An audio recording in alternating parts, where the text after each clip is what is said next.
On this episode of DC On Screen, we're going to be talking about Young Justice Season 3, The Outsiders, Part 1? Is that how you would put that, Jason? I put 3.A in my notes. Whatever. Right after this. Are you struggling to conceive? You have options, and at Piedmont Reproductive Endocrinology Group, we'll make sure you have the guidance and support you need. PREG is known for individualized fertility care that's unique to every patient. We take the time to provide a reassuring and empowering experience because we believe that you deserve nothing less. Let us help you on your journey to parenthood. Visit us at pregonline.com to learn more. Get the guidance and support you need at Piedmont Reproductive Endocrinology Group. You think of Earth as a singular planet. In fact, it is anything but. For this is a story not of a universe, but a multiverse, where universes and planets, such as Earth, were replicated and mirrored across a vibrating, infinite plane. Some barely different from the next. Others drastically so. This is DC On Screen. Every week, Dave and Jason talk about the multiverse of DC properties on film and television. But be warned, if it's been officially released, you can expect they'll spoil it. Welcome into DC On Screen episode 526. Today we're talking about Young Justice Season 3, what we have of it anyway. I'm your host, David C. Robertson. This is the man who is currently in the corner playing footsie with his own Cadmus clone, Jason Goss. Can think of much more efficient things to do.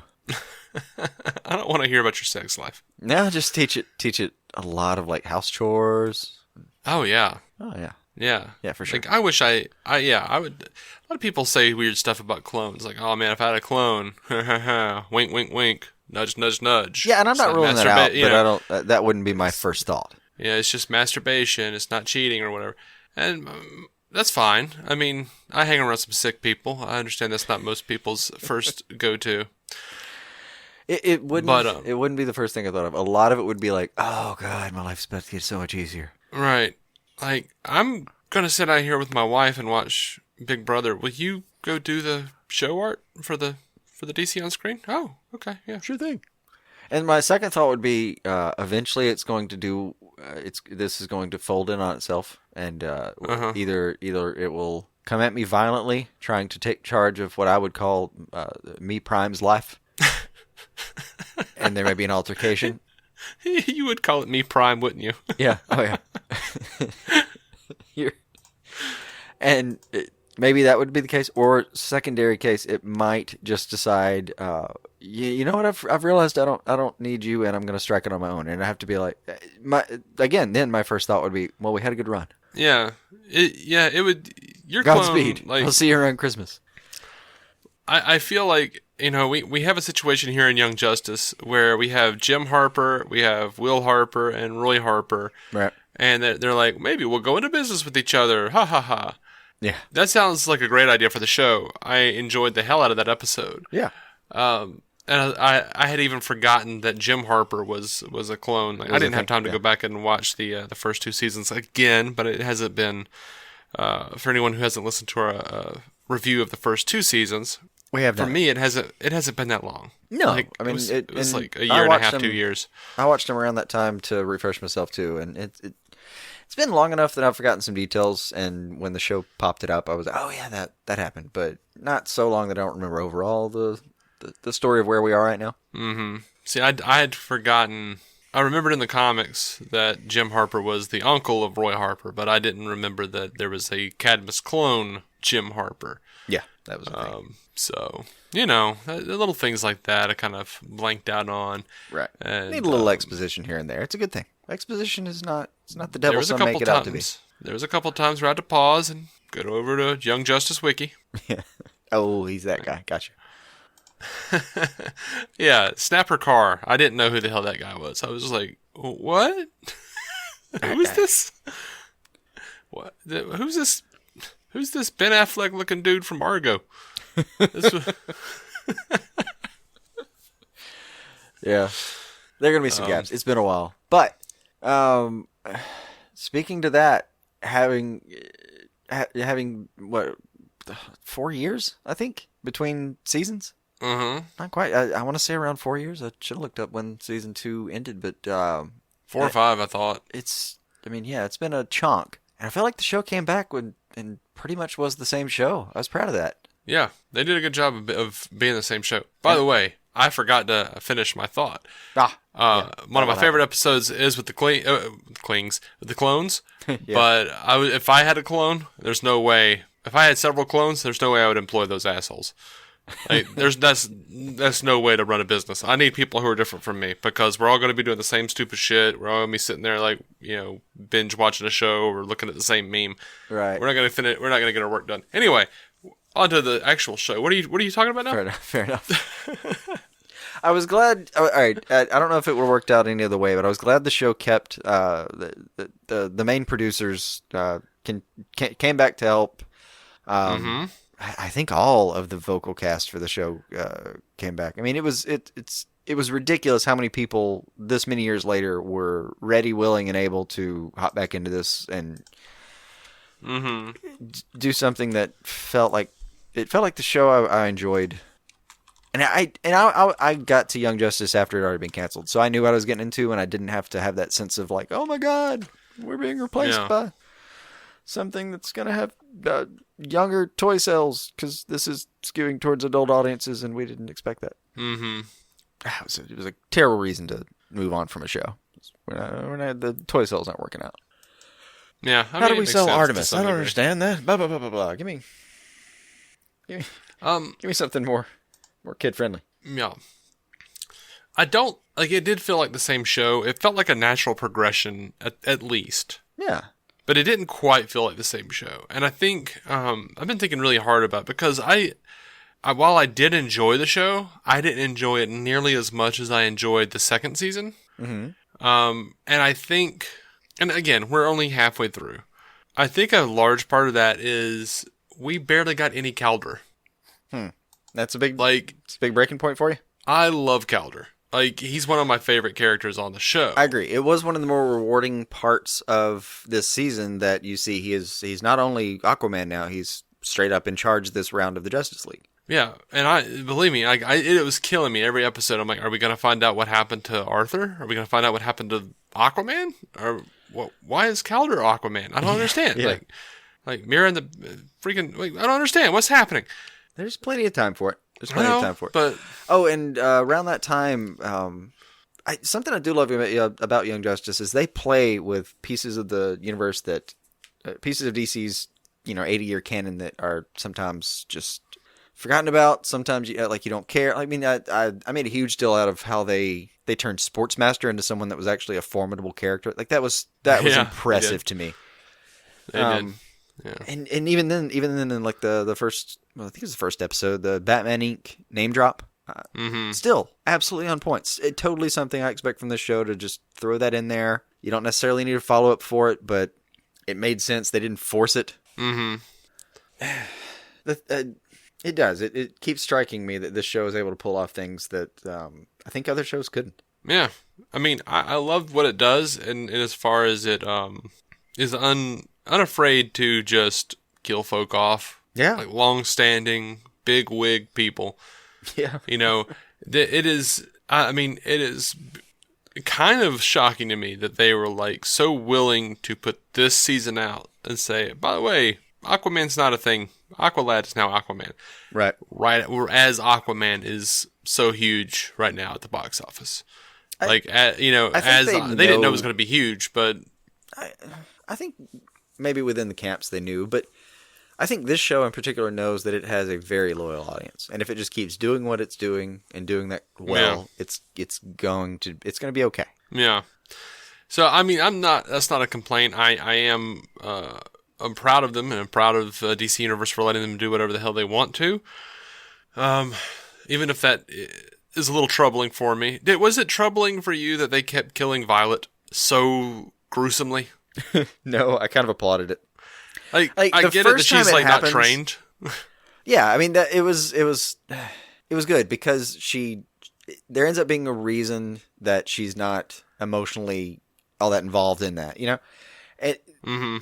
And the first time that fire monster face planted her ass, I thought, oh god damn, this show does take chances, doesn't it? That was I was starting to like that girl. Oh, okay, she's back. That's fine. Yeah, I mean, we'd already seen her come back to life before that, and Yeah, but you didn't know the extent of it, and then they show the brutality of it. Really, just the fire monster with his head over or hand over her entire head, and you hear the screams, and you see the half eaten away face and everything. I thought, man, this it's a pretty adult damn show. I really enjoy that part. yeah, there was a point where like I think it was when Lobo just like basically gutted her or whatever. Yeah. And Yeah. I told my wife, I said, this girl on this show basically lives in the refrigerator, man. Like, she's Kenny from South Park. Like, she gets killed. Yes the and no. The she's Markovian Kenny. cat Geoforce, he just screams, no! I'm like, oh my gosh. Like, he was not learning that she's coming back. I get the refrigerator part, but I think it's different because like with her, they're constantly killing her and testing her limits, but at the same time they're also realizing that she has virtually no limits. Like that she's one of the most by far the biggest weapon they have at this point, I think. Yeah. No, I liked her character just fine. It seemed a little bit gratuitous that they just kept killing her in like the worst, most gruesome ways you could imagine. Just awful. Like ways it seemed a little much. I think they were enjoying the fact that they didn't have a censor department to go through anymore. Yeah. Just a little bit of like stretching your legs. Ah, man, it's nice not to have to run this by anybody. Hey, Jeff John, do you like it? Yeah, I'm good. All right, thanks. That's it. Yeah. By the way, Lobo's a little bit. Always fun to see him on the show. It's always fun to see in Lobo. Yeah. I think they do a pretty good job with the Lobo portrayal. Mm-hmm. And he had one of the lines that I really enjoyed this season where he finally does leave, and victoriously, mind you, and says, like, don't feel bad. You bastards did better than most. You know. Like, that's a perfect Lobo line right there. That's really always the best way to do Lobo. When he just pops down, he fights with somebody like, Superman or somebody, whoever. Yeah. And, they both land some good punches, and Lobo's like, well, I gotta take off. Whatever. Or he just thinks he's won and he leaves. He's always condescendingly impressed when someone stands up to him. I mean, he's almost unkillable. It's not like someone's really going to defeat him. But like when he runs into Superman or something, it's always like, it's going to be a good fight. And then afterwards, if you were that type, I'd have a beer with you afterwards, Yeah. Yeah, I dig Lobo, man. Yeah, he's a lot of fun. Character. Like, I'm super excited he's on Krypton coming up. Oh, yeah. Still holding out hope. Still crossing my fingers for that Lobo movie that's been in development for freaking 3 years. Fragging 3 years, my bad. Right. So, there were reports that the voice actor was coming back. We were a little concerned. We thought maybe he was in the Speed Force or something, and he might very well be still, but Wally West ain't come back yet, man. No, I think that's something they're holding close to their vest. Because it was a tough moment in the show. That was a powerful moment in the show. I don't think they want to blow that load until it's really screen time. With the exception of Violet, or Halo, if you will. Yeah. I think one of the real strengths of the show is that they don't bring people back generally. Once they die, they die. Yeah. So I kind of hope they don't bring Wally back. I get the hope for it. He was a lot of fun on the show, but again, if they never do, I'd applaud the stakes mattering here. Mm-hmm. And when in that very bizarre little Gar episode, when he sees Wally as the captain of his ship, that kind of broke me a little bit. Yeah. Oh, there's a line. That whole segment was disturbing. It was. There was a line in one of the Garfield. 'Cause they were doing kind of a Star Trek send up for him. Mm-hmm. And there's a line where he turns to somebody and says, "He's dead, Tom." Mm-hmm. I thought you'd enjoy that. I did. It was amusing. I was taken aback and yet kind of happy with like Doom Patrol go. Bah, bah, bah, bah, bah, bah. That was where for a minute I was like, this is getting weird, and then it grew on me as the bit went on. I felt like it was a giant middle finger to everyone who bitches about Teen Titans Go. Yeah, I did too. I was kind of proud of that. Like, oh, this is a problem? We could have done this. Oh, yeah, you're right. That's better. Yeah. That was nice. That was fun, especially since in the books and all, Gar comes from the Doom Patrol initially. So that was fun. Nice throwback. Yeah. Just like in the Titan show, they come across him when he's with the Doom Patrol. Right. Um, Something else I liked. Yeah. The subject matter of this season up to this point. mm-hmm. It's literally like child trafficking. Yeah. I mean, they opened the first episode with Jefferson killing like a 12-year-old girl or something. 14. Yeah, it was like a 14-year-old girl. Yeah. No punches pulled on the subject matter they were willing to go for. Mm-hmm. I appreciate that. Yes, but he did grow on me quite a bit. That Jefferson? Oh, yeah. That Jefferson was tough to get to. Like, as much as I preach against, like, people, like, trying to compare and hold versions of characters up to other versions of characters, it is a little hard sometimes.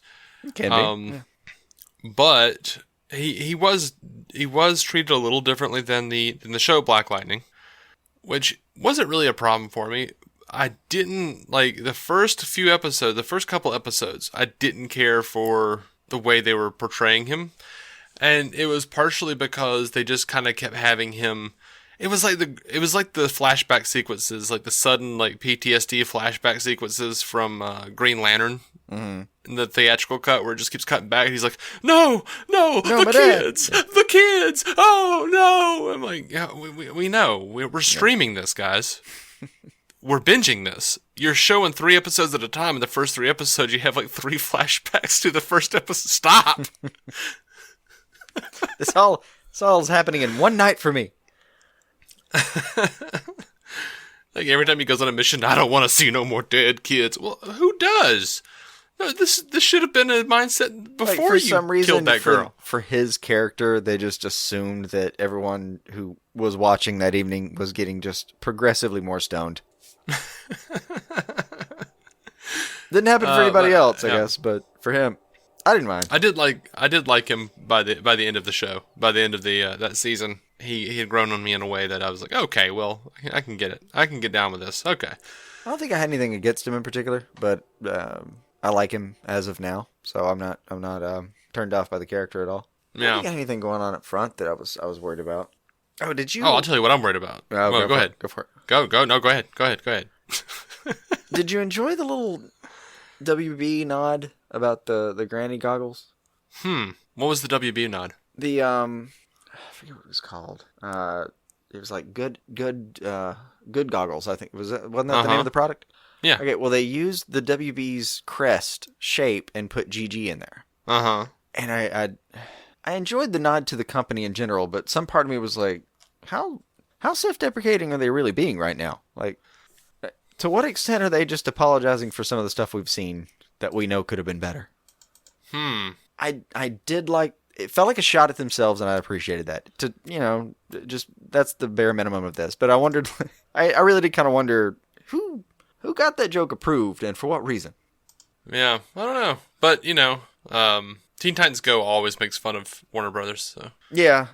It's not something they're incapable of doing, but... Like, Teen Titans Go, they literally had, like, movie posters of Superman with a mustache. I didn't see that. That's good. That's good. Also, like, I did enjoy the running storyline with the good goggles. The Reach still having some footprint in this universe, but there's a thing that bothered me where I feel like the show did what I honestly feel like every show has tried to do, and it may just be me. It really may be, but I really hate Granny Goodness. It's one of those things where it's like, Jack Kirby did so much for us. Can we just forget about this one thing? Mm-hmm. I was wondering if you hated her here as well. Still hated it. I mean, not hate it like I normally do. It was a pretty neutral take. Mm-hmm. But I have never seen a version of this where they've sold me on the character, and I don't know if I ever will. Strange to me. And it feels like it's almost a thing that some writer.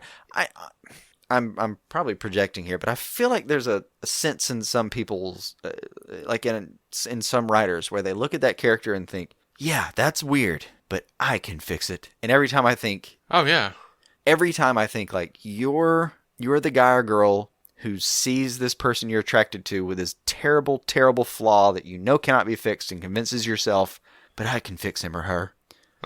and every time you end up in therapy and in tears and someone leaving in the middle of the night with half their clothes and never looking back. I don't know, man. That might just be on you. It may be. I mean, yeah. That's a real thing, and I will tell you, every time I've seen it, I've gone, that's weird, but I think I have a take. It's just, that's exactly it though. Is the like, I think I have a take. I've never had anyone have a take where I'm like, yeah, okay, no, that worked.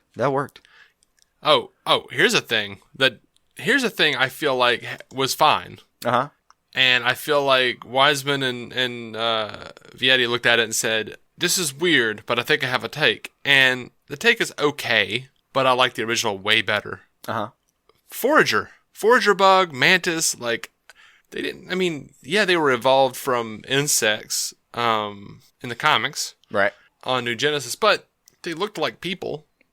And also, like, literally, like, Forager bug and mantis could take off their masks and they were people underneath. Yeah. Like, but importantly, even if you did make them bugs, like literal insects with like shells and shit that grow back, the pronoun thing, like, can we not? Like, Forager was the second most annoying character on this season, or on this half of the season.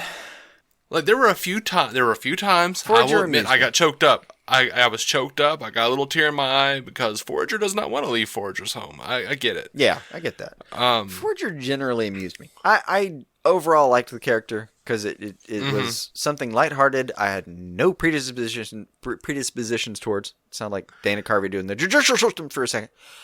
That I had no reason to like or hate that character, and it was fine. It cracked me up.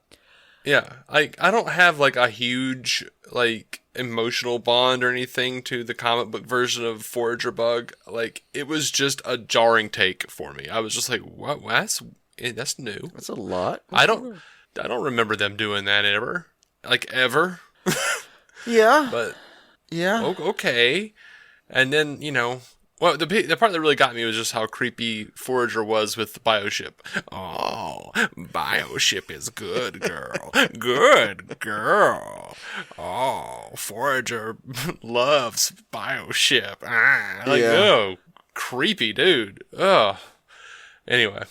So you're a little put off by it. I get you. It didn't put me off. I thought it was just kind of an amusing side to the whole series, where it just kind of, a lot of the interactions did really crack me up. Yeah. Yeah, and my biggest problems are like, I think my biggest problem. Oh, I did like the part where he's like, I forget who he's fighting with, but he's fighting with somebody, and then he like comes in with the short arms, and he says like, mind the short arms. This will teach whoever it was that Forager fights dirty. Yeah, that was funny. And I don't hate the character. I feel about him a lot like I feel like Neelix on Voyager, you know. He's a little bit of an annoying character. A little too much of him goes, you know, way too far. Like, a little bit of him goes a long way is what I'm saying. And I was a little disappointed with how much they focused on those new characters. You know, they focused on Cyborg a whole lot. They focused on Violet, and unfortunately, especially unfortunately, freaking Geoforce. Apparently, I am just adverse to any character with Geo in their name because I hate Geomancer in the Flash. I know, I hate Geoforce. That was disturbing. Like, they did like the Hello Megan thing with him, where they felt like they had to give him a catchphrase, and that catchphrase was apparently, "Excuse me." Like, that's weird. Shut up, dude. It was weird. Shut up. I didn't have a problem with. You know they're training you. You know they're trying to help you, like, do your power, like, control your powers. Stop screaming "excuse me" at Dick Grayson. Yeah. At fucking Dick Grayson, of all people. Shut your whore mouth. He will. Oh, that was who Bug was fighting. Dick Grayson. Yeah, I don't have a problem with it for two reasons. One, I didn't mind the character. I thought there was some real development that they went through with him that I was okay with. But two, overall, the idea that they didn't focus on some of the original characters, it perfectly fits this show. Really does. Like, season one, I know. I couldn't name you who they focused on between seasons, but I'm like, specifically, I remember like you'd come back for season 2 and whole relationships that you'd built had changed Like, years Yeah. have passed, these people are different people, and you just had to get to know the different versions of them, and they would introduce new people that were just now part of your cast, and you had to deal with that. And Yeah. they generally did a good job of introducing you to those people, also managing to show you the development that's happened in the background, like Dick Grayson being like some kid on a motorcycle joking about being whelmed to freaking Nightwing now. We've gone a long way there. And you can tell, like, Miss Martian, same thing. Connor Kent, gone a long way. They've all had character progressions, but they do. Yeah, like when they've spent a lot of time on you previously, they do back burner characters, it seems. And they bring in new ones and they back burner them. I don't know how far that formula can go, but I did. I enjoyed learning about these characters for the most part. And I do wish I had more time with some of the older characters that, like, I agree with. Aquaman now, he was great. He was a great character. Love to have more time with him. But, I mean, on the one hand, I think we will.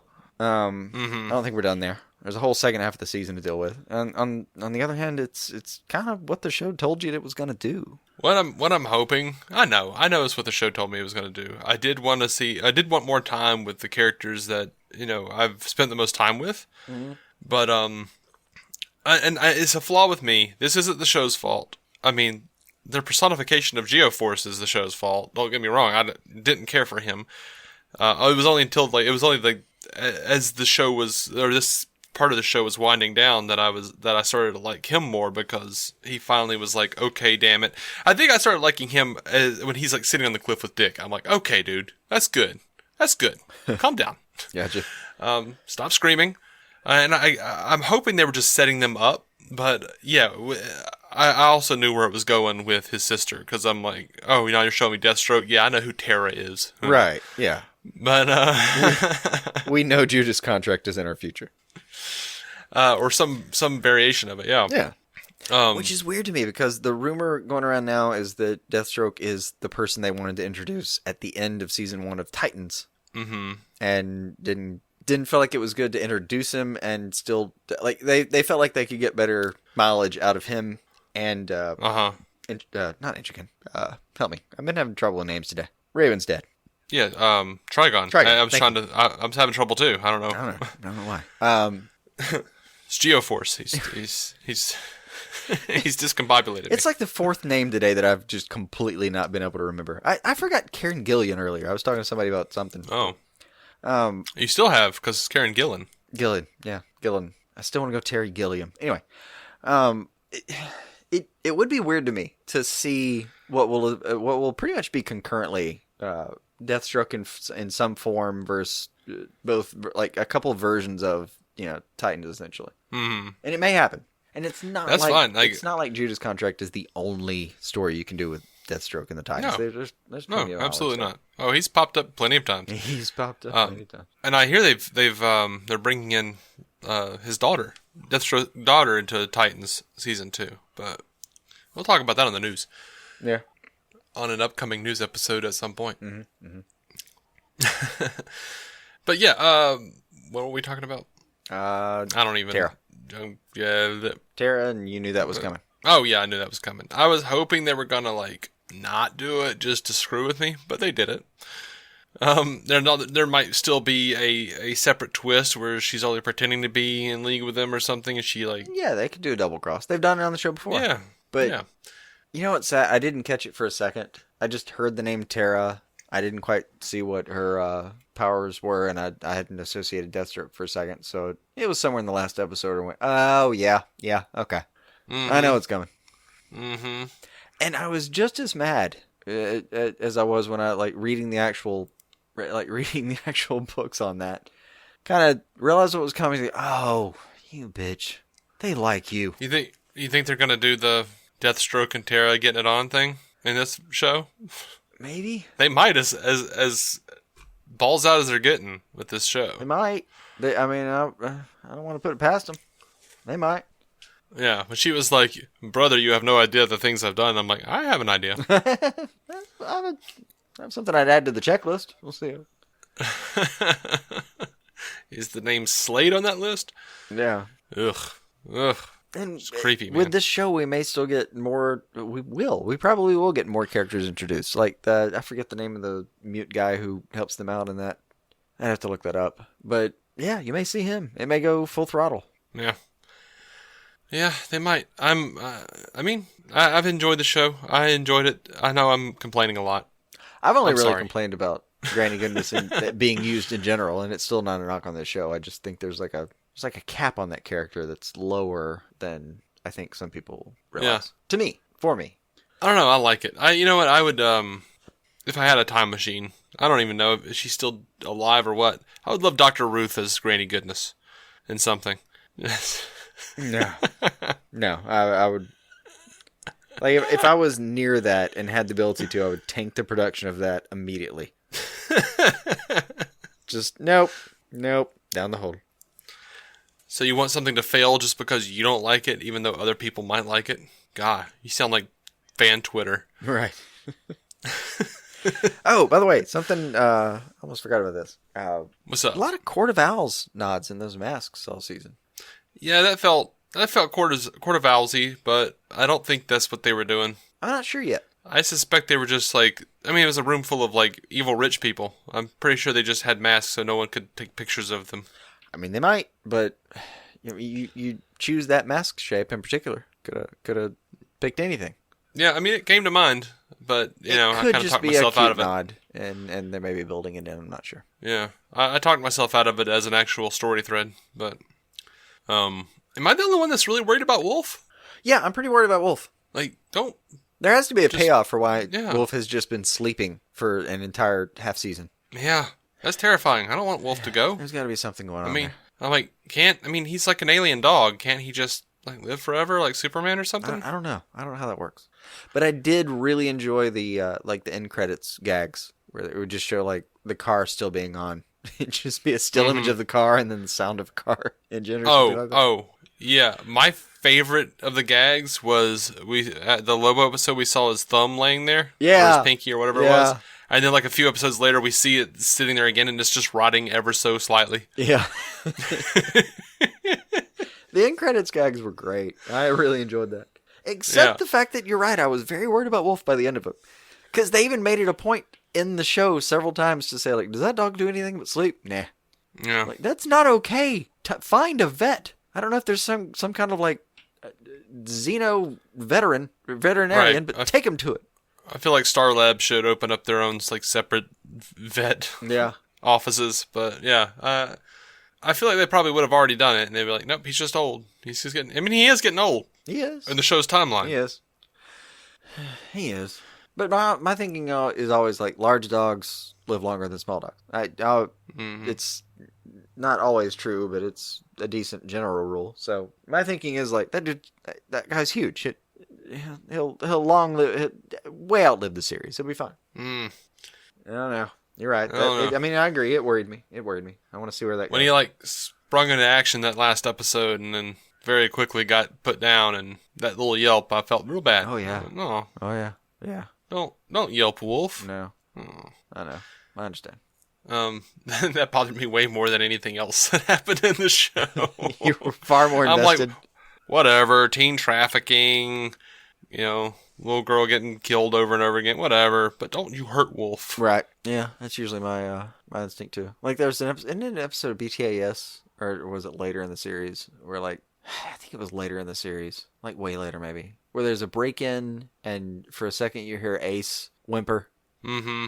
I don't remember where that was in the placement of that on that timeline, or what part of which series that happened in. But there's like a moment where there's a break into Wayne Manor, and Batman Beyond: Return of the Joker. Thank you. Okay, so it was that late, like late, like Mm-hmm. almost into the game late. Mm-hmm. But there was a moment where I heard Ace whimper, and I was like, "Oh God!" Like that was the most angry I got. Not torturing a tiny Robin. That didn't get under my skin, but. No, it was specifically when the Joker broke into Wayne Manor. It was Bruce sitting there with Ace. Ace rears up and starts growling. He runs off in the dark or up the stairs or whatever, and you hear and I was just like. But yeah, that got me physically angry. I was like, if you hurt that dog, I will find a way to make you real and hurt you. I will punch Mark Hamill. Yeah. It's one of the reasons I still haven't watched the John Wick movies, because I know Oh, the that inciting first scene- incident. That first scene's rough, man. It really is. I know the inciting incident. But I barely made it through Marley and Me. I can't do this. I know. Marley and Me was rough.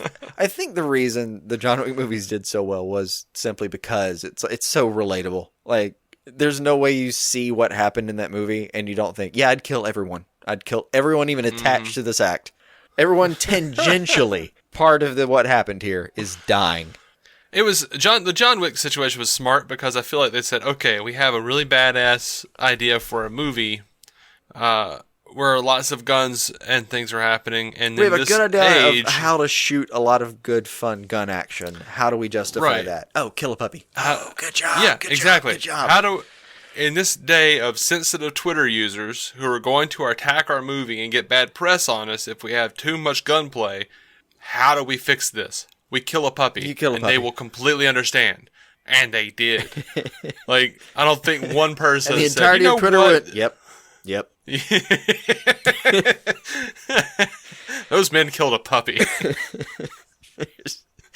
There's nothing redeemable I can fight against here. Yep. John Wick equals right. Anyway, yeah, one of the big downfalls for shows like this, especially this series, because it has done so much. And Batman: The Brave and the Bold had this issue, and it's not really even a problem, except that it's a little bit of a problem. You know what I mean? Like, it's fantastic because for years we looked at Batman the animated series, we looked at Superman the animated series, and Justice League even until like that final season when oh my damn. Unlimited? But Yeah. you look at it and you go like, God, I just wish that we could, get time with this character. I wish we could see a little more of this character. Like, I wish we could see like how big the DC universe is. You see it in this show. You do. Unfortunately, it comes at the expense of like getting time with your primary Yeah, characters. some of your favorites hit the back burner for a second. That's a mathematical problem. There's nothing I think the showrunners can do to fix it. Yeah. I don't, and I at this point, I think it might be fair to stop calling it Young Justice. You should just call it DC Universe. But make it the flagship show for the entire service. Yeah, it could be. I mean, just have those guys like do a spinoff where it's just like Brave and the Bold type stories every week because that have like a little tie-in. But anyway, I don't know. That's basically what they're doing. They can call it whatever the hell they want. Well, they've like Young Justice is it does seem to pride itself on really having a story they're telling, and they will sacrifice what they did last season to be able to do it this season. You know, they'll say like, oh, by the way, this person's this now and this person's this now. We'll give you a couple minutes of exposition to catch up, but we're not going to we're not going to give the details of how Aqualad was inducted into the Justice League and given the title and all that. But we're not going to worry about that. We're just going to give you a quick scene showing that he's in charge of the Justice League this round. It'll be somebody else next year. Good for them. But they sacrifice a lot of possible exposition and a lot of possibly decent payoff moments for telling you a huge story that they really invest in, and they spend a lot of time developing new characters to make sure they can do a new story. Like, I really appreciate that. Yeah, absolutely. The other side of the coin, though, is when you're doing a show like this, you tend to forget people that you would think should be around, and it's way more exciting when they show up. Like Vic, I was like, Cyborg, oh my God, I forgot about Cyborg.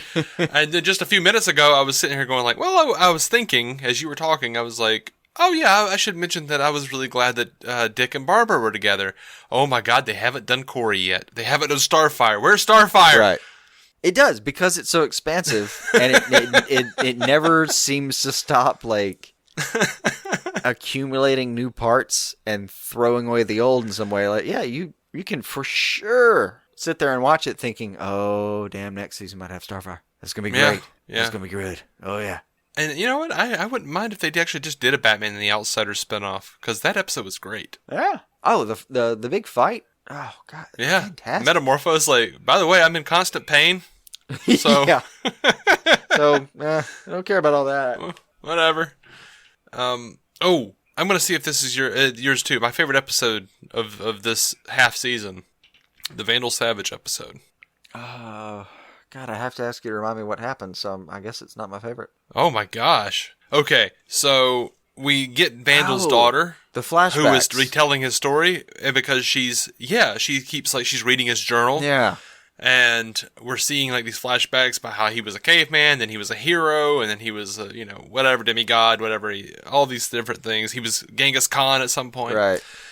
and like the lady who gives the journal to his daughter keeps saying, "Did you get to the part with the bear? That's my favorite part." Right. And you're like, right. oh, something's going down with this lady. She's losing it. And then at the end, when she's like, oh, this was a great victory, I'll have to put it down in the journal. And he's like, we've talked about this. I've told you I don't want you writing down my story because I have plans that are millennia long. And he like puts his hands on either side of her face, and he says, why is the bear the favorite part, your favorite part? And she explains that it was because it was from before he was a god, and he still overcame, and etc. And he snaps her neck. Right. And it's at that point we find out she was a daughter of Savage as well. Right. And he's sparing her because her mind is going, and she's to have the best of everything at the funeral. It was just heartbreaking, and this is probably, I don't know, between this one and Justice League Unlimited, my favorite version of Vandal Savage. Like. They That have a episode, good version of that Vandal entire- Savage. Like even his deal with Darkseid, that he's, he had a plan for 50,000 years or whatever it says. It says, and he sees a bigger fish and says, "Fuck it. Well, I guess I got to deal with his plan." Yeah. Yeah. Well, I mean, they literally show like Darkseid like killing him with his Omega beams, and then he like comes back, and Darkseid's like, shit, okay. Okay. I mean, this Yeah, it'd be army, useful. this technology is shit, but all right. but he's clearly got something I can take advantage of. That's what Darkseid thinks. Yeah, absolutely. So, yeah, I don't know. We're not supposed to compare, but screw it. That one episode of Vandal Savage was just like shit all over the first season of Legends of Tomorrow, man. Yeah, I do agree. It was better character development in one episode, for sure. Yeah. Oh my gosh. That was tragic and amazing, and that was my favorite episode of the season. I was just like, yes, please. More Vandal Savage, more of all of that. That was good. That really was good. I don't think I have a favorite episode necessarily. I did watch them very quickly. It's hard to parse them out. I don't think I had one favorite episode. Well, I think that episode really stands out to me more than any of the others. Like, the two standouts are the Gar episode and the Vandal Savage episode. That would be the other one I would say is the Nightmare Monkeys. Would be because it really tested what the show was willing to do for a second. I mean, it really went in some weird places, and it also gave me some time with Gar, who's I really enjoyed Gar. It was like you said, I got some more time with somebody that I hadn't had time with really that season. Yeah. But man, overall, that fight scene with like Batman and Katana and Metamorpho and freaking Lady. Oh, yeah. That might have been one of my favorite sequences of the entire show. Yeah. Like, I seriously considered, like, writing in somehow, finding a way to contact him and saying, could this episode be a backdoor pilot? Please? For more of this. All of this and more. Yes, please. Bruce Greenwood should absolutely be Batman more. Let's do all of this. He's the damn fine bats. There are big chunks of this half season that I really loved, and there are some chunks I didn't like at all. But I don't know. That's fine. That's okay. Yeah. I'm not angry at them. I feel like they should be able to do whatever they want, even if it is something as silly as Forager. The way they portrayed him, I think it was silly. I still cared about the character. When Lobo smashed, when they made it look like they killed his character, Right. like, I almost didn't trust them. I was like, that is brutal, dude. Please tell me they didn't kill Forager. Like, I was sad. I was like, please tell me he's hiding somewhere and that was a fake. Right. Please. Even though he was annoying. It's just sometimes, like, he goes on about this stuff. Like, when he was going on all about the names, like, he thought he was playing a game and humans didn't understand. I'm like, shut up. No. It's very clear that no one else is doing this. Stop. See, that didn't bother me. But, I enjoyed it. I enjoyed the little asides. Yeah. But I still cared about the character, and I'm not mad at the creators for doing the show they wanted to do. That's what I'm saying. I'll keep watching. I enjoyed the show. Yeah. That's the takeaway here. That's what I'm saying. I'm sorry if I came off too negative, but No, I don't think you did. No. It's really one of those shows where if you talk about it long enough, you can be like, well, I don't know about that part, but if watching the last of any episode of Young Justice, if you or watching any episode of Young Justice, if you really ask me about it, I'd be like, yeah, I'm gonna click next now, and you can watch it with me, but I don't really feel like talking about it. Let's dig in. There's another episode available, man. What do you want to? Come on. Yep. Why are we wasting time? I think it was interesting, and I don't know if they were just doing it as an Easter egg, but bringing in Stargirl as the host of that little documentary or that little news thing, whatever it was. Yeah. When she was interviewing Gar. Yeah. I was like, are we actually going to see Justice Society this year, or are they building up to it? Because I know they're doing a Stargirl show. Yeah. A live-action Stargirl show. But it's a Stargirl live action, yeah. I don't think they're going to... They also... DC Universe has not decided to what extent they want their shows tied in. Mm-hmm. I mean, Swamp Thing has nothing to do with anything else. Doom Patrol was clearly backdoor piloted by Titans. Mm-hmm. But Stargirl is... Swamp Thing and Stargirl are completely on their own. How much would you love it if they brought all of them in for Crisis on Infinite Earths over on CW, just for a minute? Oh, be amazing. Just be amazing. Just to see how it feels. I mean, I'd just be yelping in my chair, like pausing and yelping in my chair. A lot of fuck yeahs and just guttural sounds. Yeah. I've seen them do it. It's quite amusing, guys. Yeah. Oh, yeah. But I don't know if they're gonna do that, and they're keeping their cards a little close to the vest on how much they want to tie in the shows as they're coming. And I get it. I mean, they're starting a thing. They don't want to commit to there's gonna be a crossover like CW has and stuff like that, because that is an expectation people have. They don't want to commit to that kind of thing right now. Yeah, they don't want to. And that's fine. And they're also I'm fine with it. Like the way they're airing their shows, they're also kind of. They apparently have decided that the summer break is bullshit. Much like I think the CW has decided they're going to break that egg. Network television is already breaking that. Like, yeah, they're just gonna. Everybody's doing that. Everybody's doing it, man. Everybody's doing it. That summer break you had when you were a kid, where like you only saw reruns during pretty much June, July, and most of August. I think that's about to become a thing of the past. I get it though. They gotta keep up with streaming, and they gotta keep having a reason for people to buy ads during the summer, and it's just getting weird for them. They're adapting. I don't think that's some of the bad I'm surprised it hasn't happened before. The what? I'm surprised it hasn't happened before. Me too. But I think streaming is what really pushed it. Oh, absolutely. Absolutely. Like the fact that they're competing with something that is pretty low cost. I mean, $10 a month or so for Netflix, and kind of the fuck you. I can turn off my cable for 3 months and save that money and get a new deal in September, kind of thing. Mm-hmm. You really can. You used to be able to do that. I think the networks need a reason for someone to actually have to have your subscription for 12 months. Yeah. And they're trying to course correct on that. Yeah, I mean, that's fine. I'll pay. I get it. And I know people would like do the trial and they'd binge watch a show and then cancel their service, or just watch it for as long as that show is on, get it back when the show comes back. Yeah. They're trying to get rid of that. And now I see that Netflix is trying to get rid of the sharing passwords thing. Like they're starting to like test that out, like see if they can. They've got software that can tell if you're like letting your mom use it or something. Yeah. In another state or whatever. So I mean, they're going to slowly root all that out so that everyone's paying. But until then, wee. Yeah. Softcore piracy is what that's called, I think. Yeah, but it'll eventually come down to bundles where they'll make deals and stuff with different entities, and we'll be able to bundle it. It'll be like $50 a month for all the services. Yeah, it'll be $24.99 for Netflix, Hulu, and Amazon Prime or some shit. Yeah, but it'll be all right. We'll figure it out. It'll adapt. It always killed me as a kid. I'm like, so you're telling me I'm out of school and I now have time to watch TV unfettered, and there's no new TV? Yeah, annoying, right? Mm-hmm. And we grew up in an age where like you had to go find media physically to watch to fill that gap, and there just wasn't enough. Mm-hmm. Your local, we had Video Express and Movie Gallery in my area, but those two died before Blockbuster. Like we didn't have a Blockbuster. Actually, the Blockbuster we did have was in Irondale, and it's a liquor store now, which makes so much sense to me.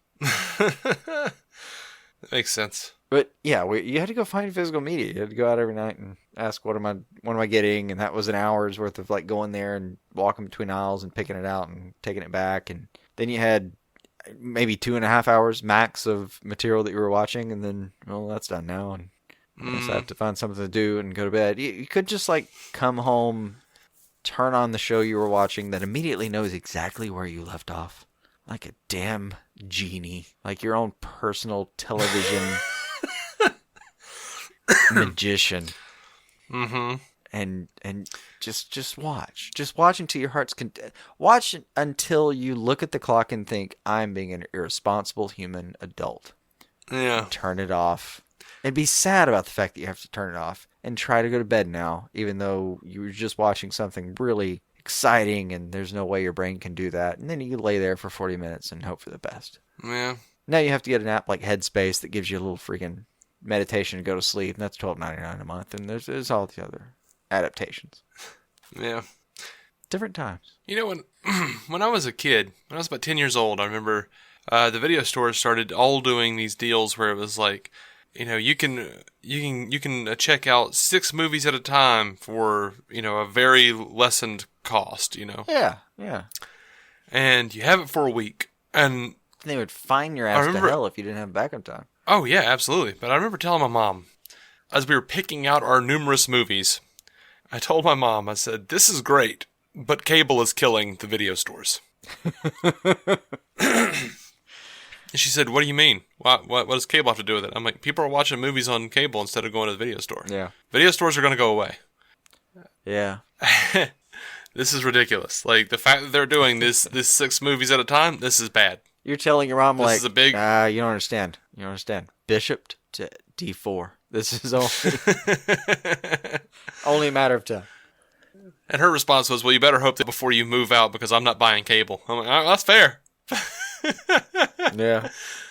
We had no concept of the internet. We didn't know. But, you know, it's weird to think about. Oh, and hell, that was almost 10 years before the time where like you would get a video that lasted 8 seconds. It was terrible quality. It was physically 2 by 3 inches on your physical monitor, and it would take up 10% of your entire hard drive. Yeah.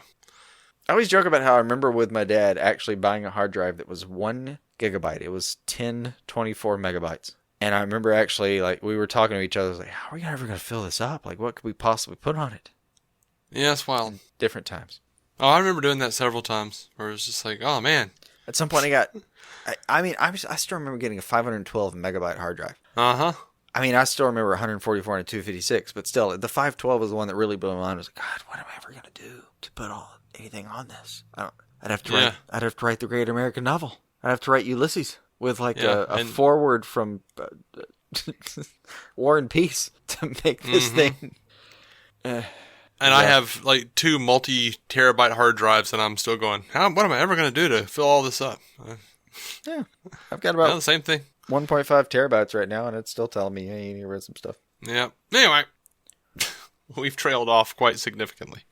You know what wouldn't have a problem with this? Is that damn ship. Yeah? Just trying to roughly bring it back to Young Justice. Uh-huh. Yeah. It's probably true. Bike or whatever it's called. He'd be fine. He should be fine. Mm-hmm. Absolutely. It's the closest I get to bringing it back. I'm sorry. It was pretty weak. I'm pretty interested to find out why Raish is no longer part of the light. See? Yeah, that's the kind of thing where, I don't know. Or did they say and I missed it? I don't remember hearing Raish anywhere in this season, but... Oh, you don't remember when they went to, what was it called? Infinity Island? And Raish was there, and he was like, I'm no longer part of the light. Oh, yeah. And then Geoforce is like, you lie! And Dick was like, Ra's al Ghul is many things, but he is not a liar. Yeah, I do remember that scene. I do not remember if there's anything before that that's supposed to tell me. That may be lost to my memories of season 2 when I really watched that about 2 years ago. Mm-hmm. And yeah, honestly, week to week, we're following a good 10 or 12 shows right now. Just something. Just in DC, not including like other stuff I want to watch, like Brooklyn Nine-Nine or Superstore. Oh, girl, I'm getting my Brooklyn Nine-Nine in. I'm getting my 9-9 in, girl. You watching Superstore? Because watch Superstore. I don't watch Superstore now. You'd enjoy it, I think. But anyway. I might, but, you know. Yeah, that doesn't even include stuff that I watch on the side. Uh-huh. Like I'm cheating on DC. I'm so far behind on my Marvel watching that it's kind of ridiculous. But, they put out that Agents of S.H.I.E.L.D. trailer for this coming season for summer, and I'm like, oh shit, yeah. I'm down. So I'm good. down. This looks Also, so good. I'm still really enjoying The Gifted. Still watch that shit every week. Really? Yeah, like I get excited when I see the new episode. And my wife watches it begrudgingly. No, I'm not. And she's begrudging had at it all. on. I enjoy it. She's had it on, and it's not good. I disagree. I enjoy it. All right, well, that's fine. I'm glad for you, man. I don't think I'll ever board that train. It's fine. That's fine. All right. So, do you have anything else with Young Justice? No, not that I can think of. I think we've covered it. We'll be back in, I don't know, a month and a half or so with the second half, I think. I thought you were saying like our show DC on Screen was going to be back in a month. Yeah, and a back half. in a month and a half. I'm like, we missed like a week. Finally. Can you not over exaggerate that? But yeah, no. No, I think it's longer. No, I'm sorry. It's much longer. My bad. They don't have a real time. I thought it was like July or something. Yeah, it's gonna be a minute. That's fine. I don't need it right now. We're about to start Doom Patrol. Yeah. And that's just fine. I've got plenty to watch. I'm still watching Arrow, Flash, all the other things. Oh yeah. You scroll down my like TV time to watch list, and it's daunting. Mm-hmm. It is straight up daunting. And I mean, right now I got Celebrity Big Brother going on. Mm-hmm. That's like 3 nights a week. I've had people talking to me about Punisher season 2, and I've just had to tell them, yeah, man, I'll get back to you this summer. It will. When I watch Punisher season 2, it will have long since been canceled. Oh yeah, I expect it to be canceled within the month. Yeah, it'll probably be canceled next week. Yeah, within the month. That's still my my prediction. Mm-hmm. Any guy. What? Anyway. Prayers for Wolf. Yeah. Hope they find some sort of Time Lord energy in there. He regenerates or something. Yeah. Don't know what's going on with that. It's the scariest part so far of the season. A little bit. Here's hoping that, Aquaman just retired. Is that a thing? Can a king do that? Can a king just abdicate the throne because he's tired as hell? I don't know. Maybe you split the title for you're the Justice League's Aquaman and you're the Seven Seas Aquaman. I don't know. You can abdicate a throne though. That's the reason they have that. Well, sure. That word. I mean, sure, but I don't see Arthur abdicating for any reason other than he's dead. Yeah, that would be top reason. Sure, no doubt. I'm a little worried for Arthur. I get it. I think the problem is the Young Justice version looks way too much like the Brave and the Bold version. Oh yeah. The Brave and the Bold version is just like my damn favorite version of Aquaman that's ever existed. I understand. I just want that guy to be okay forever. Yeah, it's an adorable version. Right. Not that Ted McGinley version from the final episode. Yeah. Damn it, we're gonna go now. We can rattle forever for no reason. Sure. Thank you for listening Bounce to DC out. on Screen. It's a safe thing. Thank you for listening to DC on Screen. DCOnScreen.com for every episode for free. Every one. All 520, whatever the hell I said earlier. 6, I think. 526 now. 526. What the hell, man? Yeah. It's always surprising to me. I can't believe we did that many of a thing. I know. The editing alone. All right. We'll be back with a much needed news episode in a few days. We're recording that on Saturday, is that right? Is that what we're shooting for? That's what we're shooting for. What we're shooting for? That's what we're shooting for. It'll be sometime soon, relatively. So it was kind of what we were shooting for, and then my wife told me about a bunch of stuff she had to do, and it was I don't Oh, know okay. if that's gonna. Well, that's fine. We can do it next Wednesday. I don't care. I mean, I care. Don't think I don't care about you, dear listener. Yeah. Well, we're still shooting for it. Don't know. She sent me like a list of things she has to get done Saturday. I was oh okay, all right. Well, that's all about the time we. Okay, I think I'm screwed. Mm-hmm. That does sound like you're screwed. She has some important stuff coming up. She's preparing for. So hey, life happens, man. Mm-hmm. But when we do that news episode, we're going to be talking about the Shazam teaser that we never talked about. We're going to talk about, because we've had a little, kind of a weird release schedule here. Right. And the Birds of Prey teaser that they just came out with as well. Mm-hmm. So, yeah, looking forward to talking about all that stuff. I don't even think I've really talked about it with you. Not much. Because we're all busy and shit. Yeah, We in got brief, stuff. though, about 15 seconds in, that one shot in the Shazam trailer is now one of my favorite shots in any movie ever. Mm-hmm. Yeah. The shot where he jumps you know off of the exactly building what and the hell I'm talking about. He jumps off the building, gets hit, he screams Shazam, gets hit by the lightning bolt. And just flies away. Oh, God, it's so good. It's so good. Yeah. I could chew on Fantastic. Yep. that. Yeah, All right, well. geek out about that more later. We are, of course, on Facebook. We have a Facebook group as well. I'll try to remember to put links in the show notes. Or you can go to DCOnScreen.com where we just have a link to it. And until next time, keep some DC on your screen.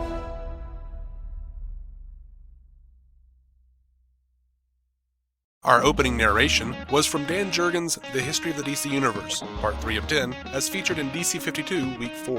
It was performed by me, David C. Robertson. Intro music by Jason Goss and Michael Shackelford. Michael's band, Future Elevators, could be found on Spotify or future-elevators.com. Our introduction was performed by Effie Oppelders of the fantastic podcast Stealing the Remote, which lives on SoundCloud. It can also be found on iTunes and Stitcher.